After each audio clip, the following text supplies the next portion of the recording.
ছিল একটা tournament match, সামনে যাইতে না যাইতে সামনে দিকে দুইটা এনিমি, তারপরে তোমরাই দেখো। একটারে তো অলরেডি ডাউন করে দিই, সামনে আরেকটা এনিমি থাকে, যদি ওটারে কানেক্ট করতে একটু মিস হয়ে যায়, তো ধাপ ধাপ দুইটা আবার লাগে মাইরা দিই। বাট লস প্রজেক্ট একটাই, আমার টিমমেট শেষ। আর সামনে রয়েছে তিনটা এনিমি,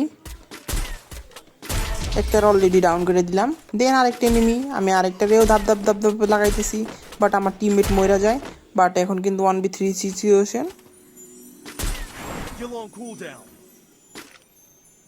আমি যদিও প্রথমে একটা মাইরা দিছি, এখন সামনে দুইটা আছে, একটা ডাউন, সামনে রয়েছে আরেকটা, 2 শট অলরেডি কানেক্ট, আরেক শট থাকলে মরে যাবে।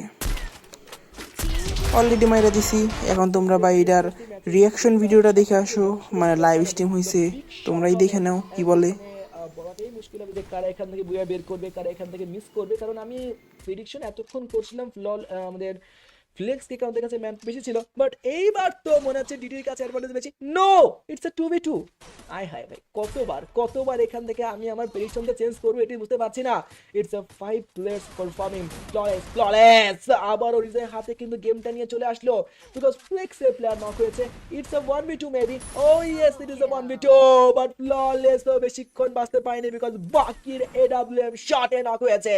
এবার স্কালার ছুঁয়ে দেওয়া হয়েছে, ওই জায়গাতে ওয়াল লাগানো ইম্পসিবল, এন্ড এইটাই চান্স বাকির কাছে 1v2টা করে ফেলা, বিকজ এনিমি শর্ট রেঞ্জ রেখে চান্স থাকবে। কাম অন বাকি, you can do this from the flex. What an unbelievable 1v2 clutch, and here we go. The booyah completed. Yes guys, as expectedly, booyah done from the Flexi Sports. What an outstanding comeback.